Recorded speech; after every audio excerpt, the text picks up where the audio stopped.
बलात्कारियों, अपराधियों, डकैतों, गुंडों, लुच्चों, लपटों को हमें चीख रहा है ये बदतमीज आदमी क्यों चीख? ये ऐसे अभद्र लोगों को ले आते हैं। मैं इनके बीच बोल रहा था कि सिर्फ वीर सावरकर का नाम लिया था मैंने। आप भाजपा प्रवक्ता को निकाल दीजिए बहस में। आप समाजवादी पार्टी से गालियां दिलवाइए। नहीं, आप करिए ही नहीं। मैं मुलायम सिंह यादव के परिवार में मुलायम सिंह यादव पे डकैती का केस था, तो इनकी पार्टी को डकैती वाली पार्टी का एक धर्म के विशेष के खिलाफ लगातार नफरत की बातें करना अब तो बंद होना चाहिए। 2024 चुनाव हारने हमारे में को मत तो श्रीमान आशुतोष जी कृपा करके फरतुल्ला गोरी की क्या जमात है आप ही को पता होगा। हो सकता है आपकी दृष्टि में वो हिंदू वैश्य या ब्राह्मण हो।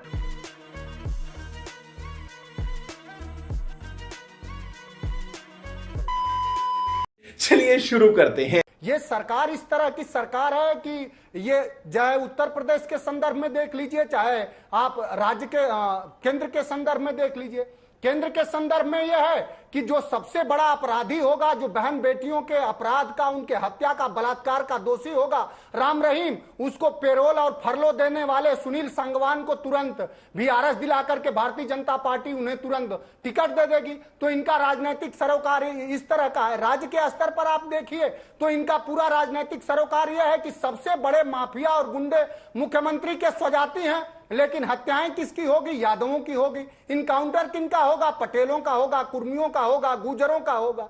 तो जो सरकार ही पूरी तरह से जिन लोगों का विमर्शी इस देश के खिलाफ रहा हो, जो लोग आजादी के लड़ाई से लेके आज तक इस देश में हमेशा नफरत और वैमनस्यता फैलाने का कार्य किए हों, किसी भी एक भी सरोकारी और राष्ट्रवादी कार्य में न रहे हों, जो लोगों ने अब जो लोग पुलवामा कांड हुआ और वहां के वर्तमान गवर्नर ने इस देश में क्या सवाल खड़े किया, जब रक्षा मंत्री से इस देश के सरहद की सुरक्षा करने वाले हमारे वीर सैनिकों ने जब जेट मांगा कि हमें हवाई जहाज से यहाँ सरकार के मिनिस्टर से पूछा जाता है जो रील बनाते हैं कि एंटी कोलिजन सिस्टम आ गया है। किस ट्रेन में आपको एंटी कोलिजन सिस्टम दिखा? जब एक ही पटरी पर दो ट्रेनें आ जाती हैं तो क्या क्या साबित करता है कि आपका एडमिनिस्ट्रेशन, आपकी व्यवस्था फेल है? ये दिखता है कि नहीं दिखता? अब सरकार को हर जगह हर एंगल में बस हिंदू मुसलमान मिल जाए किसी भी घटना को, किसी भी दुर्घटना को। ठीक है, ये लगातार शोर मच रहा है भाई, अजीब है। नहीं बोलेंगे, लगातार चीख चिल्ला रहे हैं। बोलिए। देखिए जिस तरह से उन्होंने आपने पूछा कुछ, उसने बलात्कारवादी पार्टी के शाब्दिक बलात्कार पर आमादा प्रवक्ता ने बलात्कार पर बातें शुरू कर दी। भाई यादव जी की लड़की पर बलात्कार जो है वीरेंद्र, अरे रेलवे पर थे क्या वो? अभी आप उनको तो नहीं टोक रही थी, रेलवे पर थे क्या? टोक रही थी प्रेम। उन्होंने भारतीय जनता पार्टी के बारे में जिस तरह से अभद्र टिप्पणियां की, तो मुझे जो उत्तर देने का अवसर देना चाहिए आपने। मैं तो रेलवे पर ही, मैंने आपने प्रश्न पूछा, मैंने रेलवे से इधर एक बात नहीं की, लेकिन समाजवादी पार्टी के बलात्कारवादी प्रवक्ता ने अभद्रता उन्होंने की। मैंने बलात्कारियों, अपराधियों, डकैतों, गुंडों, लुच्चों, लपटों को हमें चीख रहा है ये बदतमीज आदमी क्यों चिल्ला रहा है? आप भाजपा प्रवक्ता को निकाल दीजिए बहस में से। आप समाजवादी पार्टी से गालियां दिलवाइए। ठीक है, आप समाजवादी पार्टी से गालियां दिलवाइए। इतना उद्वेलित नहीं, आप करिए ही नहीं। मैं उनके बीच में कोई गाली नहीं दे रहा है, कोई गाली नहीं दे रहा है, लेकिन मुद्दे से डीरेल नहीं होंगे। कम से कम हम लोग मुद्दे से डीरेल नहीं होंगे पार्टी के लोगों को।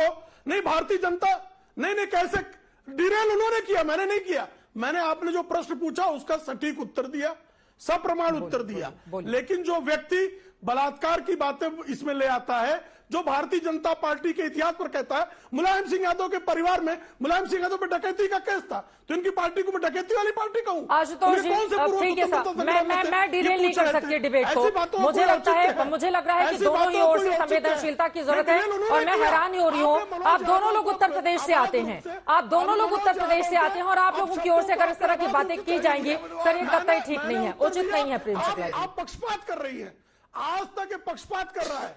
ठीक है सर, ठीक है, मैं लौट रही हूँ। प्रेम शुक्ला जी टॉपिक पर रहते हैं। आशुतोष जी, मलुक नागर जी, मैं आ रही हूँ। मैं तो टॉपिक पर ही था, आपने टॉपिक डेविएट करवाया है। चित्रा जी, जब बात नहीं हो पा रही, ठीक। आशुतोष जी, संयोग है या फिर प्रयोग है? क्योंकि सिलेंडर का बरामद होना, उसकी सील वहीं पर तोड़ना, माचिस की बरामदगी होना, वहां पर एक झोले से बारूद जैसे सामानों की बरामदगी होना, संयोग है या प्रयोग है? क्या नजर आता है इसके पीछे आपको? देखिए चित्रा जी, केंद्रीय मंत्री गिरिराज सिंह को तो पता चल गया पहले से। तो जब उनको षड्यंत्र का पता चल गया तो षड्यंत्रकारी कौन है उसको भी सामने रखना चाहिए। जब केंद्र के बैठे हुए मंत्री इतनी गैर जिम्मेदाराना बात कर रहे हो तो इस बहस का कोई मतलब ही नहीं है। उत्तर प्रदेश की पुलिस जांच कर रही है। उत्तर प्रदेश की पुलिस ने अपनी जांच में अभी तक किसी को चिन्हित नहीं किया है, न किसी धर्म के आदमी को चिन्हित किया है, न किसी जाति के आदमी को चिन्हित किया है। उन्होंने कहा कि भाई एक सिलेंडर मिला है और उसके साथ कुछ आपत्तिजनक विस्फोटक सामान मिले हैं जिसके आधार पर यह लगता है कि इसके पीछे कोई आतंकवादी घटना हो सकती है।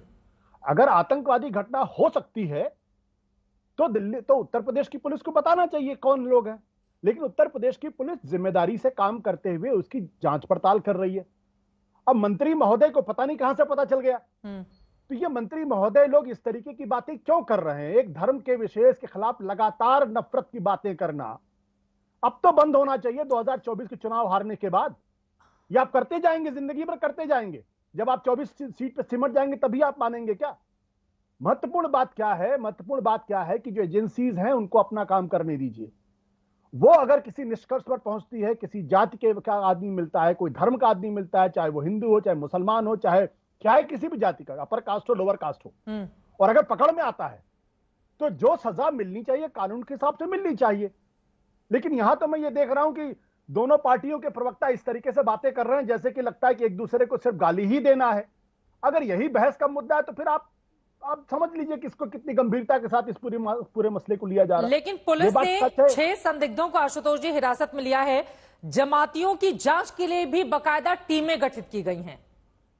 तो जब जमात की बात आ रही है तो फिर अब हिंदू मुसलमान का नहीं चित्रा जी, मैं आपसे सिर्फ एक सवाल पूछ रहा हूं और वो सवाल ये है कि क्या उत्तर प्रदेश की पुलिस ने ये कहा है कि इस धर्म के लोगों ने या इस जाति के लोगों ने या इन 5 लोगों ने ये इस घटना को अंजाम देने की कोशिश की है? अगर उन्होंने कहा तो आप मुझे दिखा दीजिए। नहीं, ये बात नहीं, ये बात बिल्कुल सच। जब ये बात बिल्कुल सच है कि अगर कहीं कोई घटना होगी तो पुलिस कुछ लोगों को हिरासत में लेगी, लेकर उनसे पूछताछ करेगी। उनमें से कुछ लोगों को संदेह के आधार में गिरफ्तार किया जाएगा और कुछ लोगों को छोड़ दिया जाएगा। तो हम सब लोगों को एक जिम्मेदार नागरिक होने के नाते उस वक्त का इंतजार करना चाहिए जब कानपुर की पुलिस ये कहे कि हाँ ये 5 लोग हैं, अगर इसमें जमात के लोग इन्वॉल्व हैं तो उनके खिलाफ कार्रवाई होनी चाहिए, और अगर किसी और धर्म के लोग इन्वॉल्व उनके खिलाफ कार्रवाई होनी चाहिए। लेकिन अगर जिम्मेदार पदों पर बैठे हुए लोग अगर इस गैर जिम्मेदाराना तरीके से बातचीत करेंगे तो फिर इसका मतलब ये कि उनकी दिलचस्पी सिर्फ राजनीति ठीक है। मौलूक साहब, मैं आपके पास, अजय जी आपके पास आ रही हूं। पहले प्रेम शुक्ला जी से जवाब ले लेती हूं। प्रेम शुक्ला जी, वो कह रहे हैं पुलिस की ओर से तो अभी कुछ नहीं कहा गया ना इसको लेकर। देखिए चित्रा जी, कानपुर की घटना पर पुलिस ने कुछ नहीं कहा, लेकिन गुलजार शेख की गिरफ्तारी पुलिस ने की है, अनवार की गिरफ्तारी पुलिस ने की है, और फरहतुल्ला गोरी का जो बयान है और उस बयान में उसने गोधरा का जिक्र किया है, यह भी ध्यान रखें। तो श्रीमान आशुतोष जी, कृपा करके फरहतुल्ला गोरी की क्या जमात है आप ही को पता होगा। हो सकता है आपकी दृष्टि में वो हिंदू, वैश्य या ब्राह्मण हो, आपकी दृष्टि में हो सकता है फरहतुल्ला गोरी। गुलजार शेख की जाति क्या है, मजहब क्या है, कुछ बताने की आवश्यकता नहीं है। हो सकता है कि वो जो है हिंदू हो आपकी दृष्टि में। अनवर जो अलीगढ़ के मामले में जिसकी गिरफ्तारी की गई और उसने अलीगढ़ में बाकायदा जो है ट्रैक पर इस तरह से आतंकी कार्रवाई करने का प्रयास किया था, उसकी गिरफ्तारी हुई है। अब इन गिरफ्तारियों को अब क्या कहा जाए? अब आगे से यह तय कर लिया जाए कि जो अभियुक्त गिरफ्तार किए जाएं उनका नाम भी न डिस्क्लोज किया जाए, क्योंकि नाम पर से भी लोगों के धर्म और मजहब पता लग जाते हैं।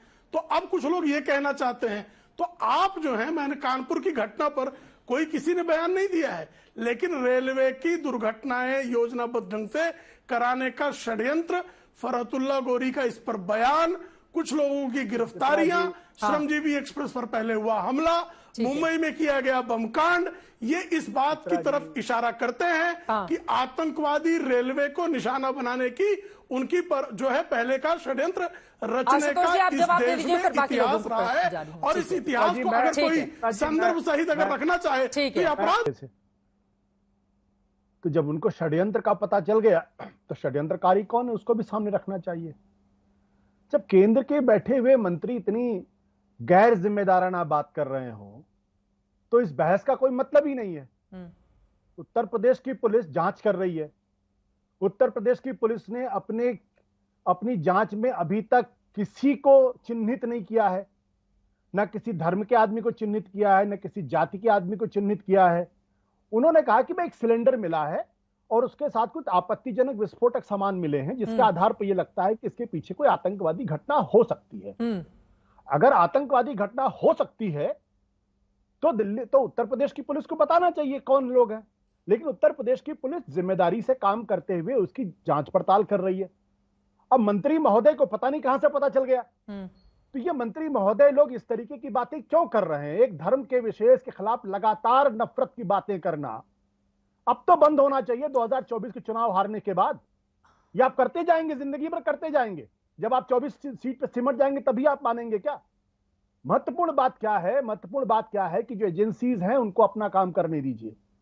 वो अगर किसी निष्कर्ष पर पहुंचती है, किसी जाति के का आदमी मिलता है, कोई धर्म का आदमी मिलता है, चाहे वो हिंदू हो, चाहे मुसलमान हो, चाहे किसी भी जाति का, अपर कास्ट हो, लोअर कास्ट हो, और अगर पकड़ में आता है तो जो सजा मिलनी चाहिए कानून के हिसाब से मिलनी चाहिए। लेकिन यहां तो मैं ये देख रहा हूं कि दोनों पार्टियों के प्रवक्ता इस तरीके से बातें कर रहे हैं जैसे कि लगता है कि एक दूसरे को सिर्फ गाली ही देना है। अगर यही बहस का मुद्दा है तो फिर आप समझ लीजिए कि इसको कितनी गंभीरता के साथ इस पूरे मसले को लिया जा रहा है। लेकिन पुलिस ने 6 संदिग्धों को आशुतोष जी हिरासत में लिया है। जमातियों की जांच के लिए भी बाकायदा टीमें गठित की गई हैं।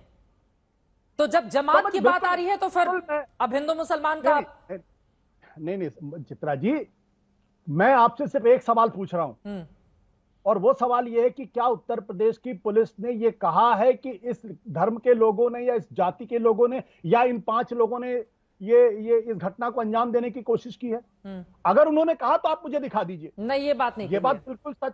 जब ये बात बिल्कुल सच है कि अगर कहीं कोई घटना होगी तो पुलिस कुछ लोगों को हिरासत में लेगी, लेकर उनसे पूछताछ करेगी। उनमें से कुछ लोगों को संदेह के आधार में गिरफ्तार किया जाएगा और कुछ लोगों को छोड़ दिया जाएगा। तो हम सब लोगों को एक जिम्मेदार नागरिक होने के नाते उस वक्त का इंतजार करना चाहिए जब कानपुर की पुलिस ये कहे कि हाँ ये 5 लोग हैं, अगर इसमें जमात के लोग इन्वॉल्व हैं तो उनके खिलाफ कार्रवाई होनी चाहिए, और अगर किसी और धर्म के लोग इन्वॉल्व उनके खिलाफ कार्रवाई होनी चाहिए। लेकिन अगर जिम्मेदार पदों पर बैठे हुए लोग अगर इस गैर जिम्मेदाराना तरीके से बातचीत करेंगे तो फिर इसका मतलब ये कि उनकी दिलचस्पी सिर्फ राजनीति करने। ठीक है मौलूक साहब, मैं आपके पास, अजय जी आपके पास आ रही हूं। पहले प्रेम शुक्ला जी से जवाब ले लेती हूं। प्रेम शुक्ला जी, वो कह रहे हैं पुलिस की ओर से तो अभी कुछ नहीं कहा गया ना इसको लेकर। देखिए चित्रा जी, कानपुर की घटना पर पुलिस ने कुछ नहीं कहा, लेकिन गुलजार शेख की गिरफ्तारी पुलिस ने की है, अनवार की गिरफ्तारी पुलिस ने की है, और फरहतुल्लाह गोरी का जो बयान है और उस बयान में उसने गोधरा का जिक्र किया है, यह भी ध्यान रखें। तो श्रीमान आशुतोष जी, कृपा करके फरहतुल्लाह गोरी की क्या जमात है आप ही को पता होगा। हो सकता है आपकी दृष्टि में वो हिंदू, वैश्य या ब्राह्मण हो, आपकी दृष्टि में हो सकता है फरहतुल्लाह गोरी। गुलजार शेख की जाति क्या है, मजहब क्या है, कुछ बताने की आवश्यकता नहीं है। हो सकता है कि वो जो है हिंदू हो आपकी दृष्टि में। अनवर जो अलीगढ़ के मामले में जिसकी गिरफ्तारी की गई और उसने अलीगढ़ में बाकायदा जो है ट्रैक पर इस तरह से आतंकी कार्रवाई करने का प्रयास किया था, उसकी गिरफ्तारी हुई है। अब इन गिरफ्तारियों को अब क्या कहा जाए? अब आगे से यह तय कर लिया जाए कि जो अभियुक्त गिरफ्तार किए जाएं उनका नाम भी न डिस्क्लोज।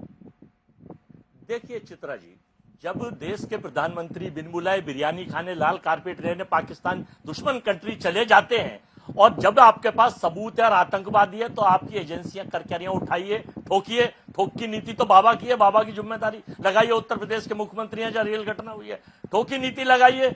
काट देंगे बातें करने से, लाल आंख दिखाने से देश नहीं चला करता। प्रैक्टिकल करने से हिंदुस्तान के काम होते हैं। देश में केवल हिंदू मुस्लिम करेंगे, सोशल फैब्रिक खत्म करेंगे, और आतंकवादी घटना, सुरक्षा उपकरण कहां चले गए? इतना करोड़ रुपए लगाए थे, वो आज तक लगे नहीं है 14 से 24 तक। चित्रा जी, फरहतुल्लाह गोरी के बयान पर उनका कोई आपने सुना कि एक भी टिप्पणी की? फरहतुल्लाह गोरी के कहने के बाद, उसके बयान के बाद ट्रेन दुर्घटनाएं जो है, जो साजिशन है, वो बढ़ गई। ये आपके सामने उस पर कोई टिप्पणी आई उनकी? तो मुद्दा छोड़ के सारी बातें करनी है। ट्रेन को बाकायदा फरहतुल्लाह गोरी समेत आतंकवादी तंजीमों ने टारगेट किया है। इस सत्य की जांच होनी चाहिए, जो जिम्मेदार हो उसके खिलाफ कार्रवाई होनी चाहिए। ये छोड़कर बाकी सारी बातें की जा रही हैं। बाकी सारी बातों का इस आपकी डिबेट में अगर मैं उत्तर दूंगा फिर डिबेट आपकी डेविएट होगी, कोई उसका औचित्य नहीं है। औचित्य सिर्फ इतना है कि इस बात को स्वीकारना होगा कि कुछ लोग जानबूझकर, जैसा उन्होंने ही आंकड़ा दिया कि 1,66,000 किलोमीटर की जब सड़कें हैं, जब ट्रेन की पटरियां हैं, तो आप चप्पे चप्पे पर जो है दीवार बांधकर आप सुरक्षा कर सकते हैं क्या? नहीं कर सकते। लेकिन अगर किसी को इस तरह की जानकारियां मिले, रातों रात तो दीवारें खड़ी नहीं हो जाएंगी कि सुरक्षा की दीवार खड़ी हो जाए, कोई अंदर आ न सके, ये संभव नहीं है। ऐसे में अगर किसी को इस तरह की आतंकी गतिविधियां करने वालों की खबर मिलती है तो इसकी सूचना दी जानी चाहिए। जिसको जानकारी मिले तत्काल कार्रवाई होनी चाहिए। इस तरह की तंजीमों के खिलाफ कार्रवाई होनी चाहिए और ये मांग एक स्वर में होना चाहिए। जब वहां ट्रेन दुर्घटना होगी तो मरने वाले का ना सपा बसपा कांग्रेस भाजपा नहीं होगा। जो सावरकर का माफीनामा वाला अनुयायी नहीं है, वो वीर लोग कभी भी हमारे देश के आंतरिक सुरक्षा को भी सुरक्षित रखा। ये ऐसे अभद्र लोगों को ले आते हैं। मैं इनके बीच में बोल रहा था एक बार, सिर्फ वीर सावरकर का इन्होंने नाम लिया तो मैं जानना चाहता हूं फरहतुल्लाह घूरी जो है वो समाजवादी है कि गांधीवादी है? कौन है वो आतंकवादी है कि नहीं? दोस्तों, वीडियो अंत तक देख ली है तो अच्छी लगी होगी। अगर वीडियो अच्छी लगी है तो वीडियो को एक लाइक और चैनल को सब्सक्राइब कर लेना और वीडियो में आपकी क्या राय है ये जरूर लिखना। वीडियो अंत तक देखने के लिए आप सभी का बहुत बहुत धन्यवाद। चलिए मिलते हैं अगली वीडियो पर, तब तक के लिए